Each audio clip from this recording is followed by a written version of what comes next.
I'm Joshua Bates, center from Durango High School, class of 2023, and Oklahoma commit. And you're listening to Playmakers Corner. Tune in. All right, so there you go. That was our guy. I'm part of the PMC fam, Joshua Bates, the center out of Durango. He is a 3-star guy. At the time we recorded this one, I'm gonna have to say this because it's gonna be really obvious here. But it was literally 3 days before Lincoln Riley would leave Oklahoma for USC. We did talk to Josh about this very briefly. We'll keep that mostly private though. But if you didn't know, Joshua Bates is still committed to the University of Oklahoma. Boomer Sooner. I'm only going to say that once here. But I just wanted to make sure to say that. So everything else that happened, just keep in mind this was literally 2 or 3 days before Lincoln Riley left for USC. But Joshua Bates is still committed to the University of Oklahoma. But without further ado, enjoy this interview with Josh Bates, the 3-star center committed to the University of Oklahoma. What's good, y'all? Welcome back to the Playmakers Corner podcast. I'm your co-host for today, Simon Vodianos, aka Coach V, and I'm joined with my other co-host, Cody Stoffer. And on this episode, we have a special guest here, and you know what? I'm gonna just go ahead and throw it to him. Go ahead and introduce yourself, man. Your name, where you're from, and what position you play. This is Josh Bates from Durango High School, play center, and I'm committed to the University of Oklahoma. So, Hey, there you go. Now, Josh, thank you so much for coming on to this podcast, man. We've been big fans of your game, obviously. And, Cody here, he is as unbiased as they get sometimes, but he is an OU fan, so he supports them. I was born in Dallas, so I'm all over the place between UT, TCU, SMU. My brother went to SMU, so there you go there. But regardless, man, it's an absolute pleasure to have you on to the show, so thank you so much. Yeah, thank you. I appreciate it. Super excited, man. Yeah, for sure. And it'll be a good one. And so, you know what? Let's kind of get this thing going here. And, we have 2 questions here that we pretty much ask all of our guests. We have a varying number of answers and whatnot. And we've had a bunch of different, points of views that were given about these 2 questions here. But we want to ask you these because we ask everyone these. And myself and Cody did answer these at one point a really long time ago. But so question number 1. I just want to ask you, what is your favorite sports experience / memory that you were actively participating in? And so this is a memory that you were playing in a game or something like that, or maybe it's practice, but it's a sports memory that you were actively part of. And this could be any sport, not just football. Yeah, I'm probably going to have to go last year. Last year we had a very good state championship run, obviously winning it in the end, and something like that, and experiencing something like that in high school, not a whole lot of people can do that. So definitely, only a handful of people that you'll talk to ever, have won a state championship and were named champions, so that was definitely last year my 100%, best high school sports memory. It's pretty special, and I'm still in really good contact with all the players, all the seniors from that year. And it's a lot of fun, just being reminded of it and, having that ring in the end. It's definitely the best memory I've ever had in high school, so. Yeah, absolutely, man. And honestly, that Durango squad from last year was a special one. I remember, and Cody remembers, following y'all's journey through the playoffs and whatnot. And we'll talk about that a little bit more here later on in this interview. But the next question we have is that, we're just going to go ahead and assume that you're some kind of sports fan in some capacity.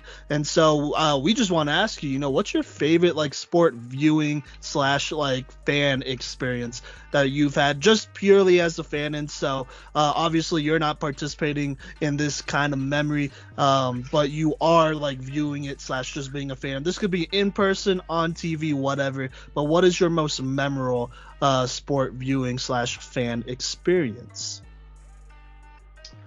Oh man, I don't know. I mean, as a kid I always used to go to CU games and watch Colorado play, and around that point, I knew I wanted to play, college football, just watching those teams as a younger kid, and I watched them when they were pretty good in the Pac-12, Seppo Lufau's team and all those guys, watching that Colorado team and, being able to be up in the box with my dad and who he played at Colorado in 2001, won the Big 12 title, so definitely those sports memories, they're pretty special and never forget them, and a lot of them are at the University of Colorado going to watch the Buffs play against, some rivalry teams, like watch them play against CSU. Obviously, a couple years back, we watched them play against Nebraska, which was an old rivalry brought back from the olden days. And watching those games, those are definitely my favorite, just fan moments. That's definitely set my path for what I wanted to do. So, yeah. Absolutely, man. And wow, that name, Seppo Lufau, that's a name I haven't heard in a minute. Not even gonna lie to you. I remember those days as well. Those are some good ones. So that kind of shook me too. It threw me back a little bit. Yeah. Oh man, that's wild. That's really cool. So, all right. Well, with that being said, let's kind of talk about this last season here. At the time of recording this, it is November 26th. I figured we might as well timestamp this, but y'all's season unfortunately ended a bit ago. Now I want you to kind of just walk us through, what are some ups and downs from this last season here from your perspective? What were some real memorable moments / for good or bad reasons, and / what are just some, I guess, what was the overall vibe from this last season here from your perspective, obviously, for Durango High School? I mean, we came off, like I said, we came off a big year last year, and it was all in the mind, where we need to make a deep run, we need to defend it, we need to do this, need to do that, we need to be like last year's team, and a lot of the ways we were very passionate in like what we were gonna do, and but lots of ups and downs this year. I mean, we lost 2 seniors to ACL injuries. We had in the summer this year, our starting corner who played in the state game last year, he came out with Chase Menawale came out with an ACL tear, had to get surgery, couldn't have him all year. Later down the road, we first got into our first league game against, I can't remember who it was, but Sierra or someone like that. We got into our first league game, and Harrison is who it was. We got in our first league game, and Nate Messier, running back, tears his ACL. Starting running back, he tears his ACL, who's a senior. So early on in the year, we had to deal with injury, and bringing up kids, the younger kids and kids who haven't, started at that level yet, being able to play. This year, we obviously had Zach Haber, who went on a monster season. I believe he's probably one of the best running backs in Colorado. He's explosive, and it's awesome having a constant like him. Offensive line also had to deal with some injuries late in the year. Going into the playoffs, last game of the season, our starting right tackle tore his MCL. Lots of knee injuries, and oh man, we just couldn't catch a break. And then getting into Evergreen, lost another another tackle to COVID, our backup. So we were playing with our third string right tackle against Meade, and it was a whole bunch of stuff. But overall, we had a great year. Overall the stupid injuries and bad knees and stuff, we definitely got after it, and we also had a new head coach come in, Todd Casepier. He came from Rifle, mid-year we didn't know about. So with all the, things we've been going through, we had a great year, 9-win season, won our league for the second time in 50 years. We've gone back-to-back league champs from last year and this year. So that's pretty positive, winning 2 league titles back-to-back. That's the 2 league titles Durango's had in 50 years. And so pretty impressive right there. And man, we had a great year, running the ball, and we had a sophomore quarterback this year, Tyler Harms, played really well. He's been learning the game a little bit, and he's got a long ways to go in high school. It'll be interesting to see what he can do. And but Durango, I mean, it's down south part of Colorado. No one really knows where it is, and I think last year it put us on the map. So I think now the future of Durango High School football even when I'm gone and next year, we're gonna be known.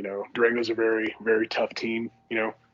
Anyone who comes down here, it's hard to win in Durango. And whenever we go anywhere else, you know that we're gonna put on the best show. And we're gonna punch you in the mouth. That's the first thing. We always say is, any team we play, we want them to remember during high school football, what we're about. So overall, man, this year's been awesome. It was a blessing playing with all these players. And I'm a junior still, so I still got a year to get that league title back and get what we need to do. So, the only team we lost to that I think was, really good and better us, Meade unfortunately ended our season, but I always said I wanted to lose to a team that was, outright better than us, and that day they were, and lost by a point, and it's a heartbreaker last week, but it's overall, awesome season. Very, very pleased with it.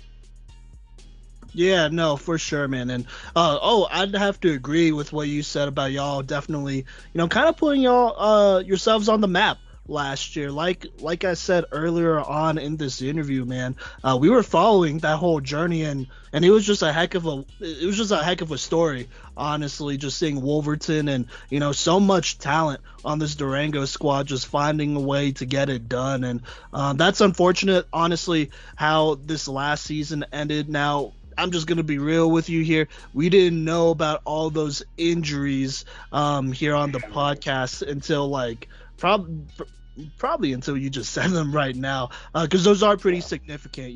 It's hard to keep it going without your starting lineup, right? And Meade, obviously, I mean, they play a brutal style of football, I would say, having seen them and knowing some coaches on that squad. And, you got to have all your guys for that one. And so there you go there. Like I said, we're recording this November 26th, so they'll be playing tomorrow. Roosevelt, actually, who y'all played in state last year, but they'll be playing Roosevelt tomorrow for a chance at state. So obviously, we wish them good luck. But, speaking of state, I was going to ask you, what were some differences between this last season and your championship year? But, I mean, you went ahead and said some of those things. So, we'll let that be for now. But, you were a sophomore when you won state. We knew that because you're a junior right now, and you will be a senior next year with another chance at making a run at state one more time. And so, I kind of just want to ask about, your opinion here, but what are some things that you're looking to improve on as a player and as a leader going into your senior year here for Durango?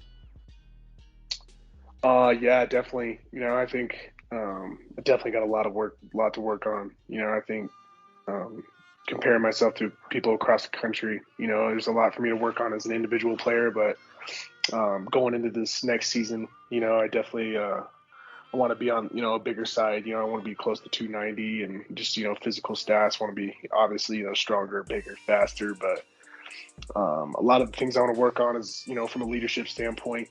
I was a captain this year, as a junior, and it was super fun. I was able to lead a team and just making sure I'm always that constant guy. You can always rely on me to. I want people to always be able to rely on me.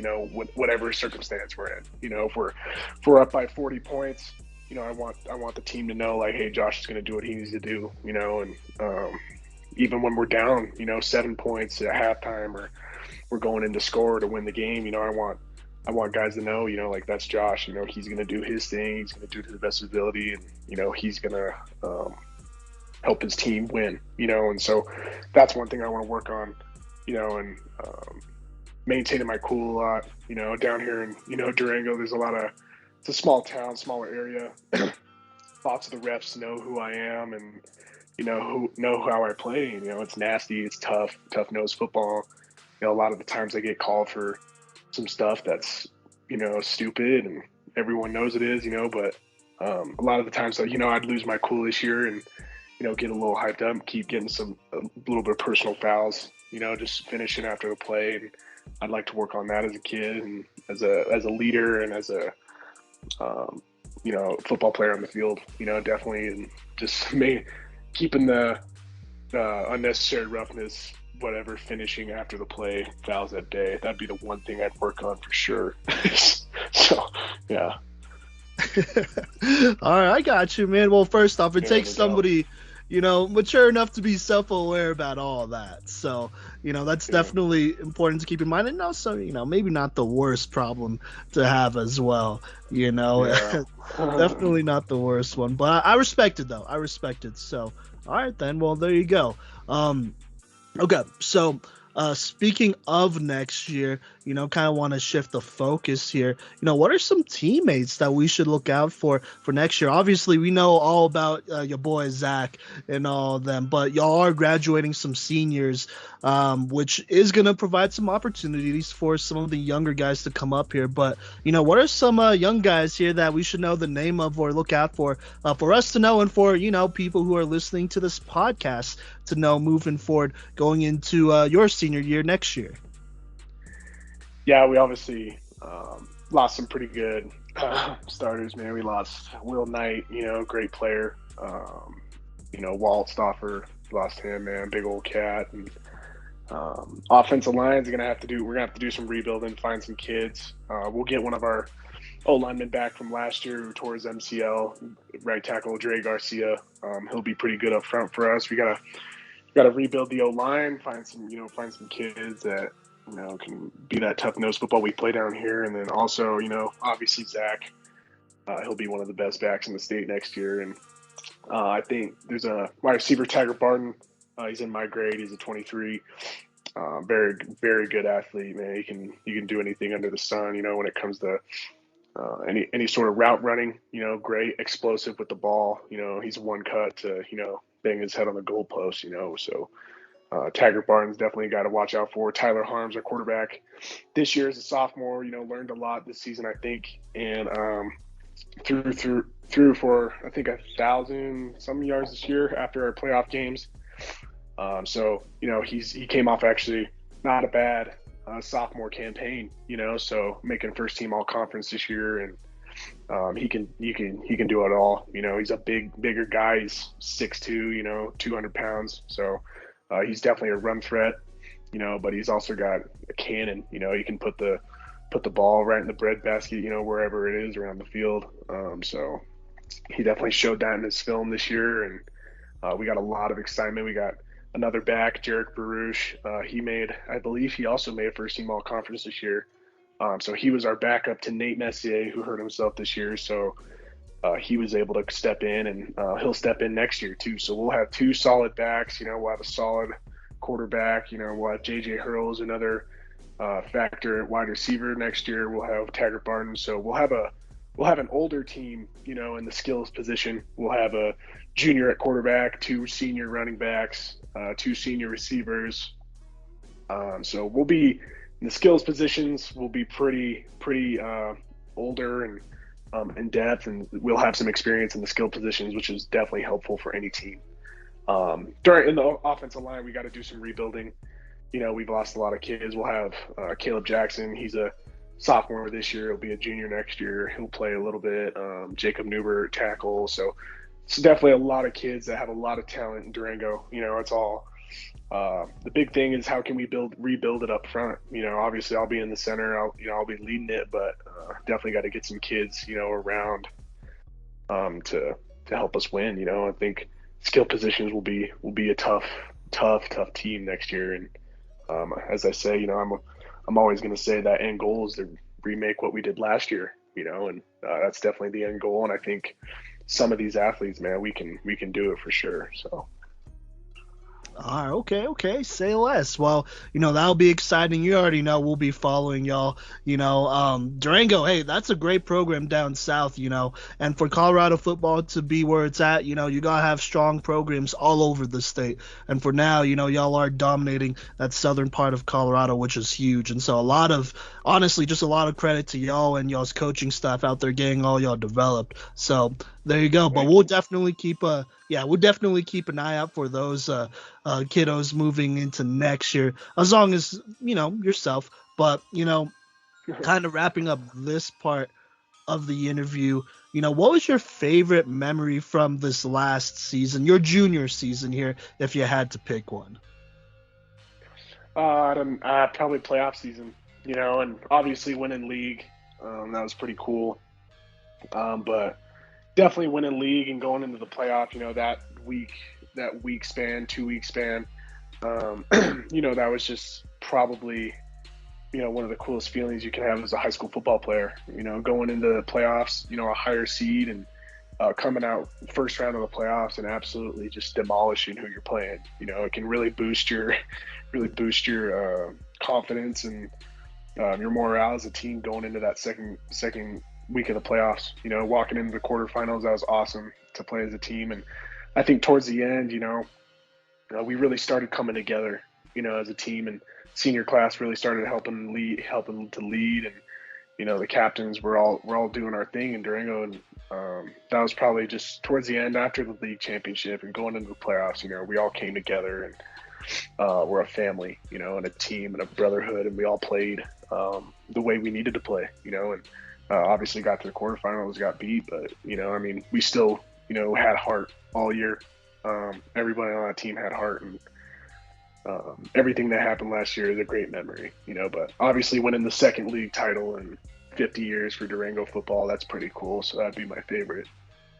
I just wanted to say congratulations on that second league title. Congratulations on state from last year. We told, Wolverton the same thing when we interviewed him last year and whatnot, but just wanted to make sure we said that, man. Y'all are a great team, and, we're looking forward to a lot more. But you know what? I'm going to actually pass it off to Cody here, and we're going to talk about some bigger picture stuff, some things, past high school football and whatnot. So, Cody, go ahead. Thank you, Simon. And I just wanted to say on air, thank you, Josh, for coming on to the show. I'm really excited for Durango football next year. Also want to say congratulations for as far as you've made it. I think that you show a lot of maturity and wisdom, being able to accept the things that you can control, but also accepting the things you couldn't control from this past season. And, that takes a lot, honestly. And just wanted to give you some props there, and props obviously on just the team's performance this past season as well. Yeah, but, thank you. Appreciate it.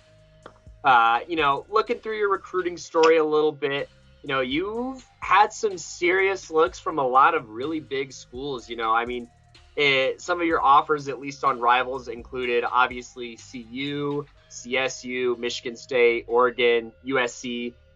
Some articles mentioned that you might have had some visits to Miami as well as Oklahoma State. And I just want to ask you kind of, for myself as well as the listeners, what's it like being such a highly coveted prospect, and what was that recruiting journey kind of like? That's a lot of interest all at once. So, what were some things or priorities that you had kind of heading into the recruiting process, and how did that impact the way each school kind of impacted your decision and whatnot? Yeah, there's a lot of stuff that plays into, getting recruited and doing all that. I first, after my freshman year, I enrolled with Matt McChesney in 6-0, because my dad played with him in college at CU, and really good friends there. And I obviously enrolled with Matt, and that man, he changed everything, of the way, mentally I play, and, the way you play offensive line. And, and playing nasty, playing through the ball, not only that, not only being physically dominant, but being mentally smart, with the game. And also, reading your under and over front, whatever type of front you're looking at, being able to see coverages, anything you can do to have that edge on your opponent, do it. And so Matt really taught me that, and that's what really kicked off my sophomore year, just being that dominant as a sophomore, made All-State as a sophomore. Not a whole lot of people can say that, so I was able to do that and be dominant as a freshman or as a sophomore, and that was really cool. That really kicked off. I had my film, was able to put my film out. Matt McChesney was able to put my film out, and went into the winter, started doing combines, went to the U.S. national team combine. After that, I got put on the map of 24/7 in Rivals. They ranked me as a 3-star. One of the best centers in the nation, and kept going down the list, and got into the summer, and towards the beginning of the summer, I got a call I called back then. They couldn't call me, but I called Mitch Rodriguez at CU, told me to give him a call. So called him, talked to Carl Durrell, and I think it was somewhere around end of, I don't remember, but got my first offer from Colorado, and that was where my dad played, and super exciting. And then from there, it just exploded. After you get one of those big Pac-12s that offer you, I had Colorado. 15 minutes later, CSU called me. The next day after that, I got a call from Oregon. And so, you get offered once, and everyone starts looking at your film and what you're able to do, and everyone's like, yeah, man, this kid's, he can get it done. So got a call from Oregon. That was awesome. Oregon's definitely, one of the most dominant teams in the country right now, and was able to talk to them and call them, and ended up going on a visit after that. Then got into the summer, and obviously the summer exploded. I got up to Michigan State. Coach Cap at Michigan State, the O-line coach, he invited me to camp and a visit up there. So went and did the camp up there, did really well. They offered me after the camp. Was able to go on an unofficial visit there. It was awesome, man. Love Michigan State. After Michigan State, started getting into contact with a couple schools like Michigan and, those other Big Ten schools, and Ohio State a little bit. And so I was able to pick up the Big Ten a little bit, got those Pac-12 offers, and so recruiting is all just, it's like that domino effect. You get one school and one conference to, buy into you, and a lot of others do, so obviously Big Ten was pretty cool. Being able to see Michigan State this year play was awesome. Then we got down deeper into the summer, and this is when I'm like really starting to figure out how recruiting goes. Not only how cool it can be, but how stressful it can be. A lot of stress goes on it, and I'm still a sophomore at that point, and still going into my junior year. I'm still a young buck, going through all this recruiting. And at that time, I started getting around my fifth offer, and I was, texts and stuff. And at that time, I was wanting to make my decision early, and getting later into the summer. Oklahoma State, obviously, went on a visit there. Went to camp at Oklahoma, and that was where, everything kind of changed for me. Went to camp at Oklahoma. First, the day before I visited Oklahoma State, did my whole thing there, went on unofficial there, talked to Coach Dickey a lot. He's really cool program, great program historically. I was very impressed with that. Then I went to OU and went to camp at OU, and, everything changed like it does for a lot of people. And going there, I did a camp there and did really well. I have videos from that camp, and I went undefeated in one-on-one pass rush, and had a very good 5-10-5 split, 40 time, and was able to, I was named one of the best offensive linemen. There's 2 offensive linemen that were offered out of that camp out of the probably 250. So huge offensive and defensive line. Went undefeated in pass rush refs. I went 7-0. And after that, I was shaking all the coaches' hands, because I'm like, damn, man, I might never get the opportunity to be at an awesome school like this, historically one of the best programs in the country. Shaking all these coaches' hands, and came to the O-line coach, Coach Beadenbow, shook his hand and everything, and he goes, Joshua, just wait a second. And I was like, oh, crap, okay. So at that point, I'm thinking like, oh, man, maybe I just get his phone number and everything. He'll maybe, he followed me on Twitter as a freshman, it was awesome, so cool. And so at that point, I was like, damn, this is awesome. So finally got to meet him in person, was able to meet him, talk to him, and then he's all just wait a second. I was like, okay. And so sat there and waited by the side of the field a little bit, and he shook about everybody's hand that I was at that camp. It's crazy. And then started shaking his hands, everyone's starting to leave, and it was me and this other kid, and he's like, we're gonna go talk to Coach Riley. And at that point, I'm like, oh my gosh, like there's no way this is happening. Like, this is so sick. Like, I'm gonna meet historically like one of the best, college football coaches ever, possibly. He's like going on his like 6th back-to-back Big 12 title. Like you're like thinking like, oh my gosh, this is amazing. So then we go up into this giant, football facility, and it's amazing. And walked up there, started talking to everybody, getting to know everyone, made it to Coach Riley's office, and his office is huge. He's got 3 Heisman trophies in that damn office, and it's just so cool. Shook his hand, talked to Coach Riley, and he's asked me like who offered you, and I named him off the schools, and he said you can add us to the list.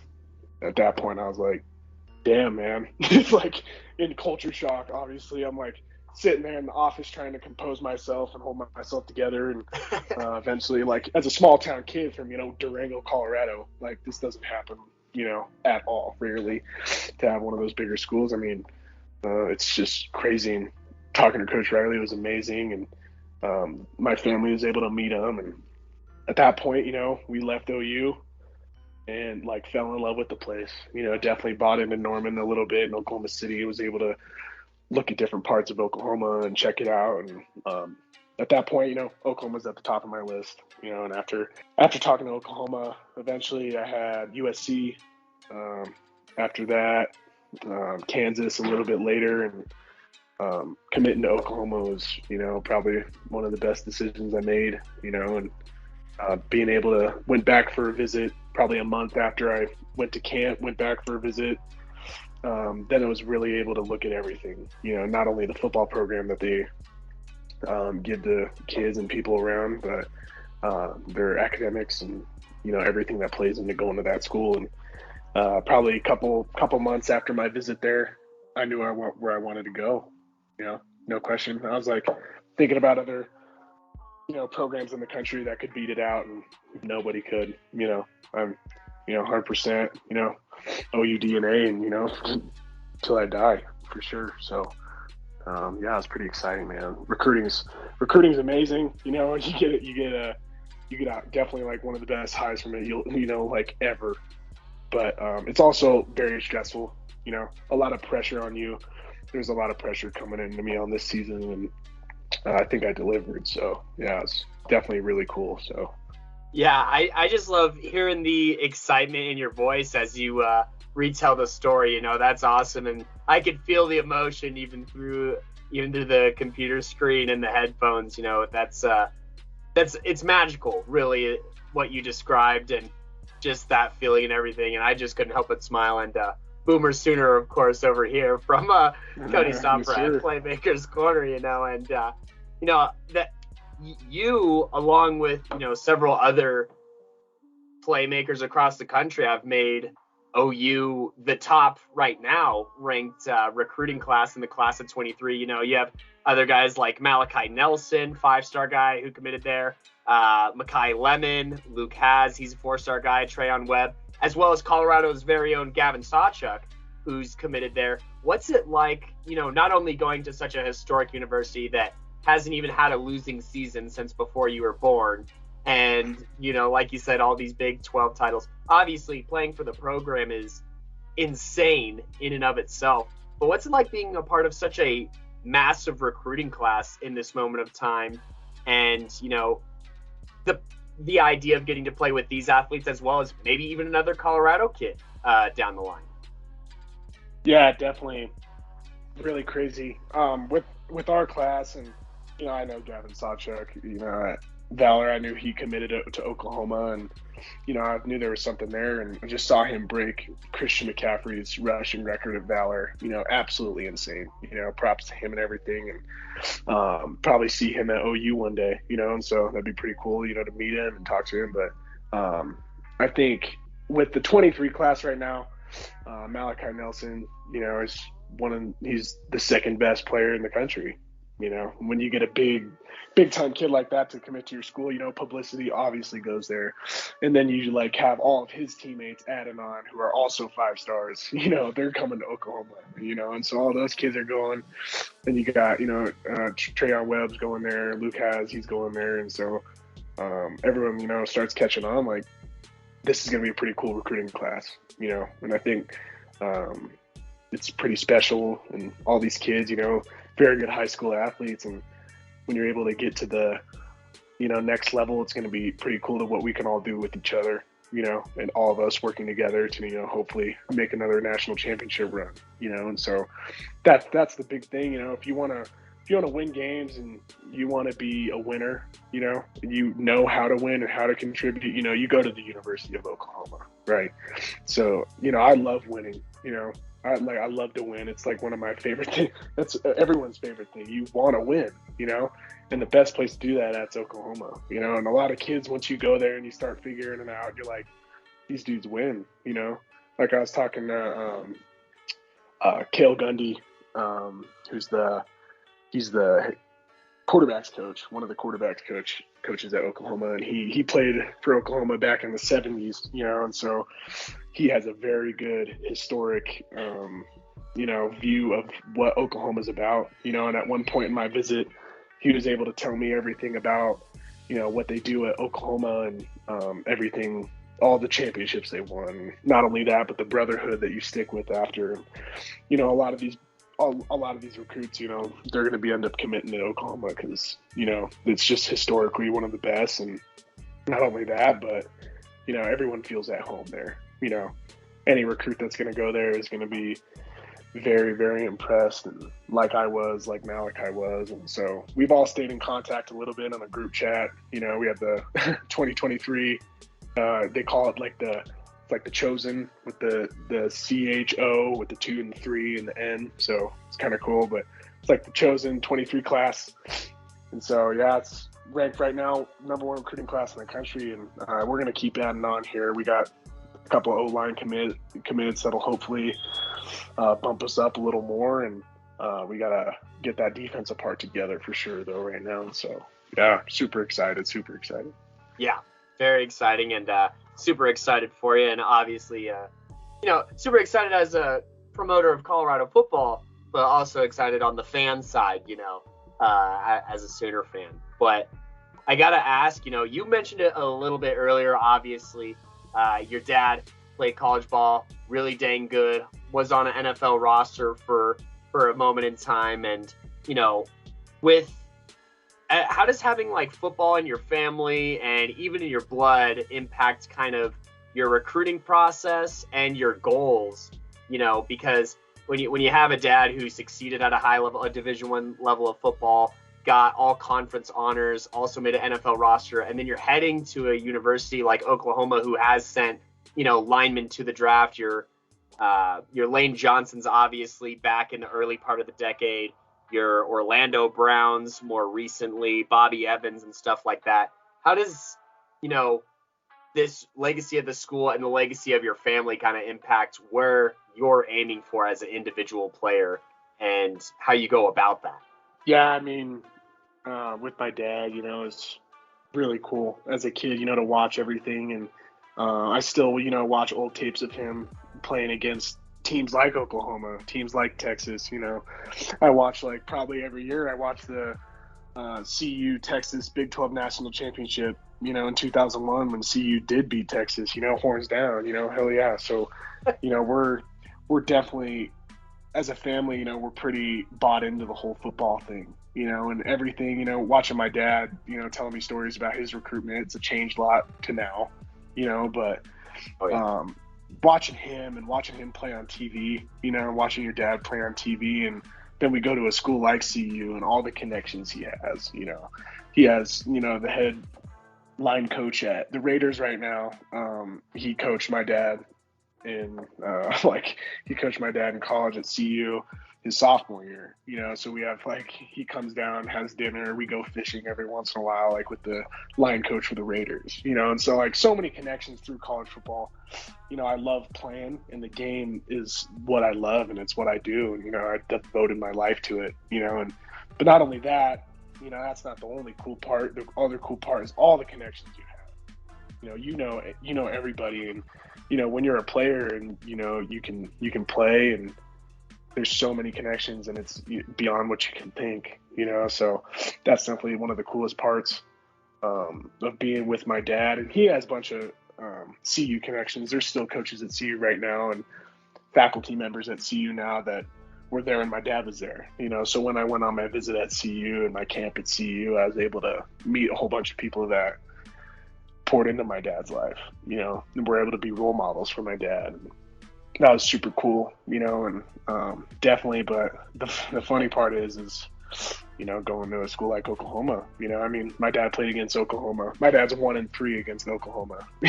He's got a losing record against them, and Bob Stoops and that whole program was rolling, and so it's bittersweet for my dad, obviously like he was pushing CU, but if anyone, knows how I play and know what I want, it's Oklahoma's definitely the spot for me. My dad knew that, completely respected it. Mom knew that, completely respected it. My whole family did. And everyone, bleeds black and gold here at my house, but I'm getting ready to bleed the crimson and cream. So, it's super cool. And the connection between both the schools and how my dad used to play against Oklahoma, it's pretty cool. Maybe one day I can beat CU, that'd be pretty cool. So something like that. So, yeah, no, that's awesome. And, I'm really glad that, I figured your dad would be endorsing CU and all. I mean, that's what alumni are supposed to do. But it's really awesome to hear that, he's supportive of your decision, and, he'll have to root for OU every now and again when you're out there getting pancakes, right? So yeah, no doubt. That's awesome. And you talked about connections a little bit, and I'm gonna jump a little bit off script here because you brought up McChesney earlier, and that reminded me of some interviews we had last year. Did you ever get to work out with like Wilson Clark and Anthony Tocchini? I know that they're a couple years older than you, but absolutely. Yeah, I know both of them really well. Wilson Clark, I'm still in contact with him today a little bit. So I started going to 6-0 as a freshman, right after my freshman year, and immediately went to 6-0, and that was kind of when COVID was going around, so it was kind of hard to get in the gym. And but my first couple trips up there, I was able to talk to Wilson Clark. He was also a center, and so watching kids like him, he completely told me, he's like, if you want to play college football, man, this is the place to go, and I was completely 100% bought in from then. Wilson Clark, I think he was going to Idaho, and then he went to UNC, so that was cool. Anthony Tocchini, my last trip I was back there, I was up in Denver. He was there too, so I was always able to train with them. And I was looking back at your offensive line guys from a couple years ago, Braylon Nelson. That man. I was able to even stand next to that dude, and he's huge, big 6'0" guy.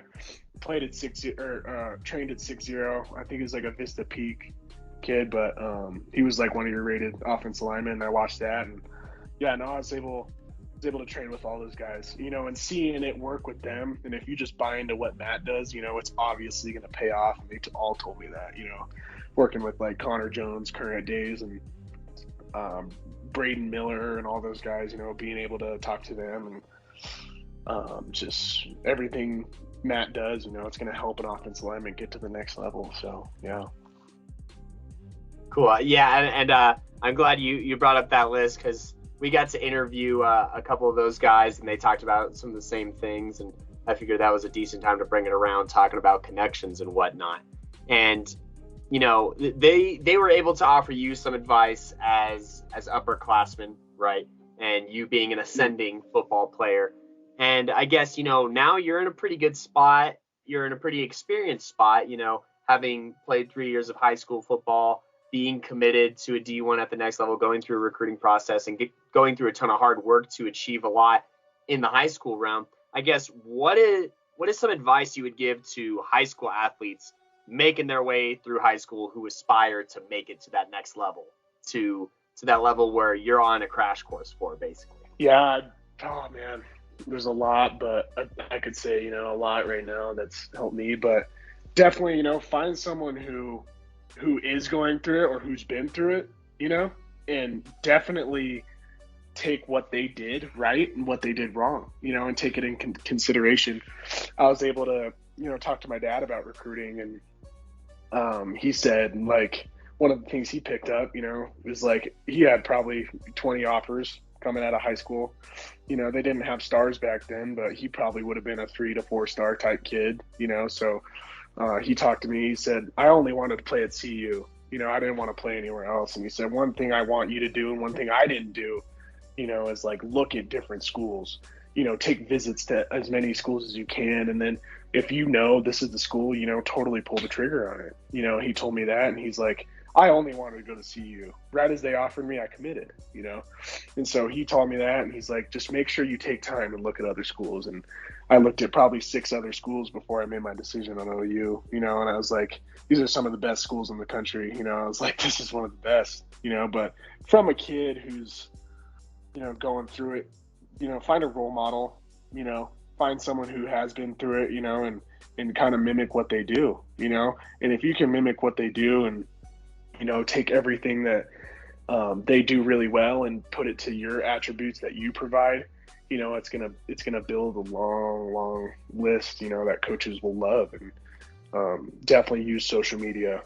You know, it's at our fingertips. That's the biggest thing right now, is being able to just be on social media and put yourself out there. That's the main thing right now. You know, Twitter, huge platform, Instagram, all these platforms. You got the world at your fingertips. You know, it's all how you can do it, and how you can put yourself out there. You know, that's the main point. So yeah, I definitely say, you know, 2 things: find a role model for number 1. You know, find someone you can look up to that's been through it, and mimic what they do. You know, take notes. You know, like study them, and you're going to be able to be like them and take their attributes and put them into your game. You know, I've done that with Creed Humphrey. You know, I've done that with Ryan Jensen for the Bucks. I've done that with a whole bunch of guys, Quentin Nelson with the Colts. You know, take some of what they do best and try to put it into my game. You know, helps with me. You know, taking my finish, making my finish better. You know, using my hands, keeping my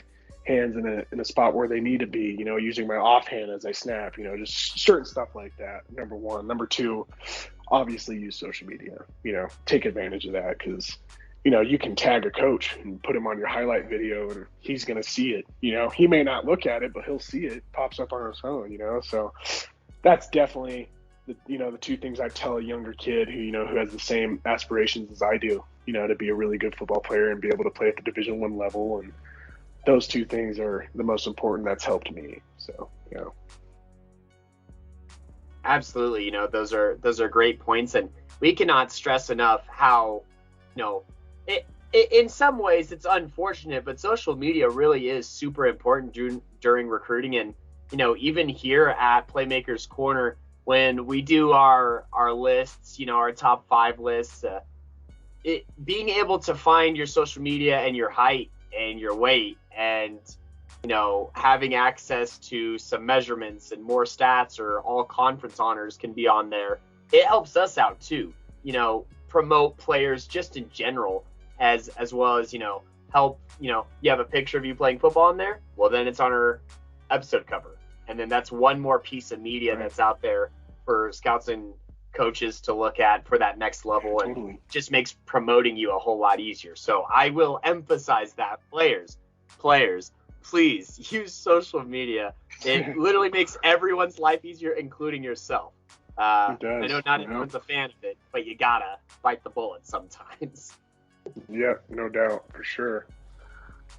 And so we're kind of getting closer to the end of the interview here, and so we're going to start talking about some really big picture things, some legacy things here. And so to kind of transition into that, we here, Simon and I, we started this podcast because we thought there's a ton of talent here in Colorado, and it goes unnoticed because Colorado isn't considered, you know, a football state. And we want to ask, you know, dominant players such as yourself, you know, you've won a state title, you have all state honors, you're a Division I recruit, about what are some things that you think needs to be done or can be done to get Colorado to that level of being a football state. Right. Yeah, that's the one thing why, you know, I love this podcast. You know, a lot of the stuff that I listen to it, you know, all the guys you interview, I'll listen to it and see what their opinions are, because, you know, I've been going through the same thing, and it's always been like that. Everyone has slept on Colorado as a football state. You know, it's not a surprise. Like, everyone thinks, you know, Colorado, they can't produce big time football players, you know, and I think your podcast has came out, you know, at the right time when it needs to, you know, because I think everyone in Colorado is, you know, we're all starting to pick up like, man, we can produce some great football players. And a lot of other states, you know, they're starting to look at it, and, you know, guys at 24/7 Rivals News around the world, they're like, there's some kids from Colorado that are legit, and I think a lot of it's, like kids, obviously like the McCaffrey brothers, all of them, going big, Christian going big, being possibly one of the best running backs, in the league right now. Gavin Sawchuk, a whole bunch of, big name guys. Matt McChesney played in the league. There's more who've come from Colorado that, have played in the NFL and gone big, and everyone's starting to understand that. And I think where we go from being, normal Colorado football, which isn't, big, everyone thinks, yeah, Colorado, we're not a very good football state. But the way I think we get there, I think we need to be like just more, it's all like how you leadership, in a different, in a specific football program, a leadership, like as a leader, you have to have that mind of like having that tough nosed football, and being like, listen, like football isn't easy, if football is easy, everyone would be doing it. Right. And so that's the one thing I think everyone in Colorado has to pick up on is like, obviously we don't have the numbers, right? There's a lot of other states that are, 7A, 6A, but, those certain types of football programs, we have to, make it evident that football isn't hard. Football isn't easy, it's one of the hardest sports. It's one of the hardest things you'll do, but you just got to embrace it. There's a Marine saying that, I kind of live by, it's embrace the suck, everything that sucks, you just got to embrace it because that's what football's about. Football, it's not meant to be friends with everybody, it's not meant to be nice, it's not really meant to, show off like what you can do athletically, it's meant to hit people in the face, and that's like how football's always been. That's how hopefully it will always be. I think as Colorado, and I think we're doing it right now, is a lot of kids in Colorado, we're showing that, we can play with some of the best, and we're having that tough nose, embrace the suck type football, that like Texas, they have, all those kids in Texas, they know how hard football is, because all their programs, man, you think playing football at that program's easy, at Allen, Texas, hell no, it's not, so I think, yeah, I mean, if we can just bring back that, that tough nosed football into all of our programs, we will be probably one of really good football state, and I think a lot of programs are doing that, You got big old programs like, Creek, Cherry Creek, and, Valor, they got those kids and they have those coaches and that coaching staff and, people that honestly just care about football, and having that rule of football, that's just that tough nose, hard sport. If we can do that, we'll have a lot of kids, coming out, and we're going to continue to grow. So, yeah. Hey, leadership, we've definitely talked about that and the impact that it has. And, I think you've got a good point about that as well as, a lot of kids, we talked about it on, one of our episodes, they join football to walk around the school and say that they're a football player, So what you're saying as far as, football isn't easy, like make it, everyone needs to know what they're in for and take it a little bit more seriously. We agree with that too here. So yeah, absolutely. Yep. And I mean, obviously, you're still a player. You're still a student in high school, right? So you haven't really had, as much of a chance as like an athletic director or a coach to impact that. But I guess what is something that you think you have done for your community, whether it's on or off the football field, to, just make Durango a better place, whether that's, helping underclassmen on the field or whether that's doing stuff in the community kind of, because football goes beyond the field. It starts with the reputation kind of off the field, because otherwise people won't take you seriously on the field. What are some things that you personally have done to kind of create that goodwill and stuff and, a good reputation as, a good guy off the field, and then you can flip a switch and be nasty on the field? Yeah, no, absolutely. It's definitely, it's all that switch, there's a different Josh, that's on the field, rather than off. You got to be able to flip that switch. But one of the things, in the community, I love pouring into the, younger kids. We have this program in Durango. It's called YAFL. It's like the Youth Administration, Football League, something like that. But it's called YAFL, and a lot of those kids, I'll still show up to their games. I'm still very in contact with my middle school coach, and still going to those games, still, telling all those players, like, come play football in Durango, because like we've built something great at the high school, I feel like, and I think if all these kids, we keep showing up, we keep doing our thing in Durango, I think we'll be kind of historically one of the best like Colorado football programs, hopefully like 10 years, 20 years down the road, but a lot of it, one thing I've done is like started going back to, where I've come from and where I started, and going back and just pouring into those kids' lives, and like telling them, like helping them with anything you can, anything on the field, but, more importantly off the field, just, you got to be that, that football player that, everyone looks up to, because as cliche as it is, it's true, so going back to where, my roots and where I came from, the middle school I went to and the elementary school and all those kids, you got to really pour into the little kids to play football and making sure, that football's a great thing, and if we can do that, and that will pave the way for Durango football, and helping that. And obviously when you get on the field, all that goes, you don't think about that stuff. Right now, when you get on the field and you're playing a league game for the league championship, like as me, I just think like my number one job is to, beat the crap out of the dude in front of me, make him physically in pain, mentally in pain, like you play your game in football, you're the mean, big, nasty on the field, but off the field, you got to help, just, be that leader and that mentor to, definitely the younger kids. So, yeah. Hey, I think that's awesome that you do that and you go to those games and, kind of almost give those kids a goal, because I mean, you grew up with kind of a goal in your own household, obviously with your father being, a good football player and one who played at a high level, and you're showing these younger kids out in Durango, which, I've been to Durango like twice in my life, and I've lived in Colorado my whole life, so like Durango is far. It's not super on the map until you guys win that state chip, and then, win back-to-back league titles and show these little kids like, hey, there's, you can find success here. Even out here in Durango, you can go to a Power 5 school. You just gotta work for it and you gotta believe in it. So I support fully everything that, you've said. And before we get to, the shout out part, I want to ask Simon what he's kind of thought, because I know he probably winced a little bit when you brought up Allen, Texas, because that was one of Simon's rivals back when he played back in the day. So Simon, do you have anything that you want to add on here, to what Josh has said, or you want to ask him any questions before we jump here to the shout out section? Yeah, not gonna lie, it triggered me just a little bit when you mentioned Allen, man. Back in the day, I'm from Dallas, but I'm from Plano, which is like literally right south of Allen. And so back in my day, Kyler Murray, he was up north in Allen. Jamal Adams, he was out west, like literally just a drive away over at Louisville. And so I'm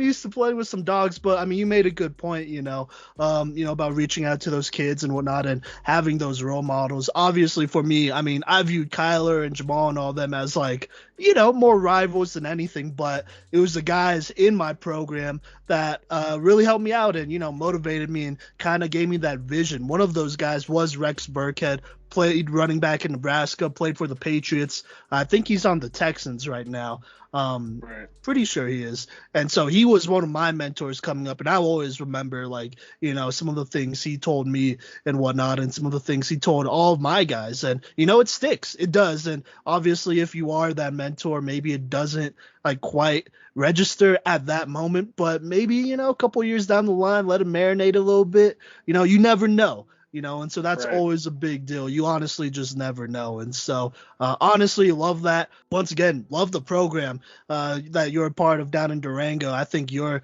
a big part of it, just obviously being one of the best players, but kind of being the face and, representing that program as well as some of these other guys that we've talked about and talked to, like Jordan Wolverton. Like y'all got a good one down there for real. And, we're personally fans of y'all's coach Casimir over at Durango as well. He's a good one. So, just a lot of praise, man. Honestly, like, thank you so much for coming on to this podcast, man. We really appreciate it. Yeah, no problem, man. Anytime. It's been a blast.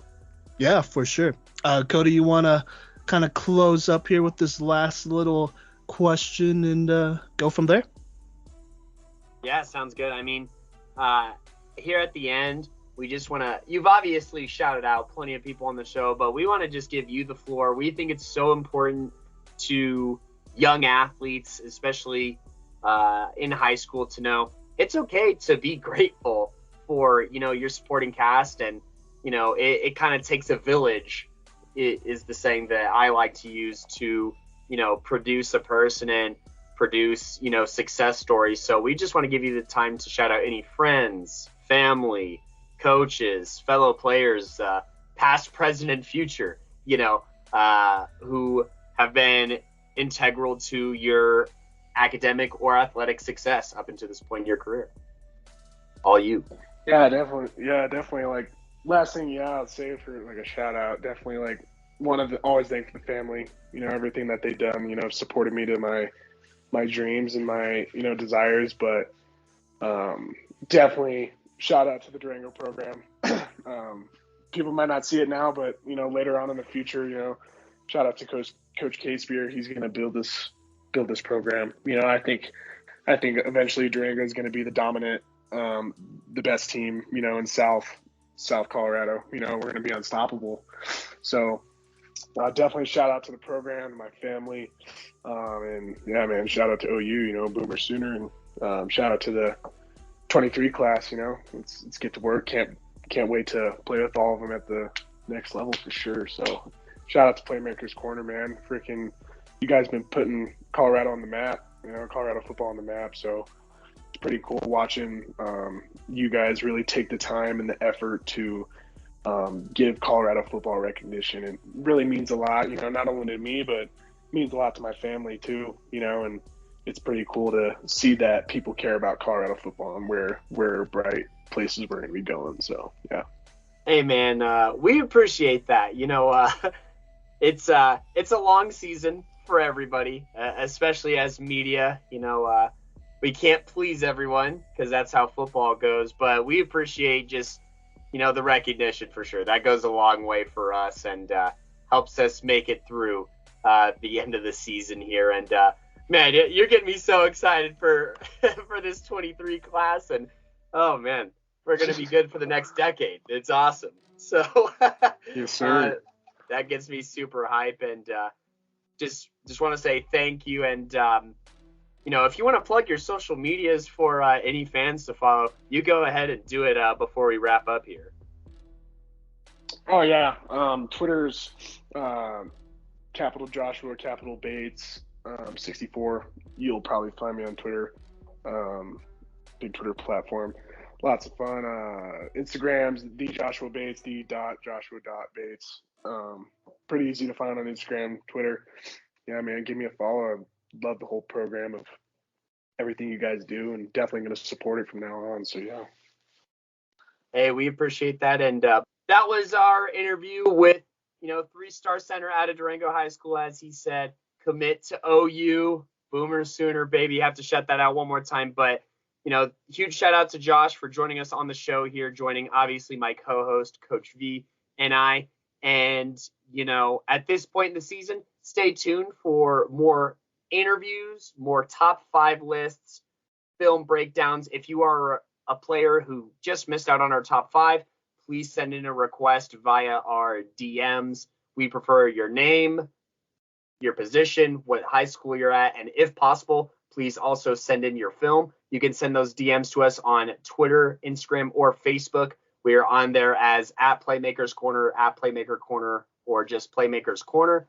For more content, you can also go to our TikTok, where we regularly post videos and highlight reels and clips of our episodes that are kind of previews and kind of get you excited for the episodes that are going to be coming out.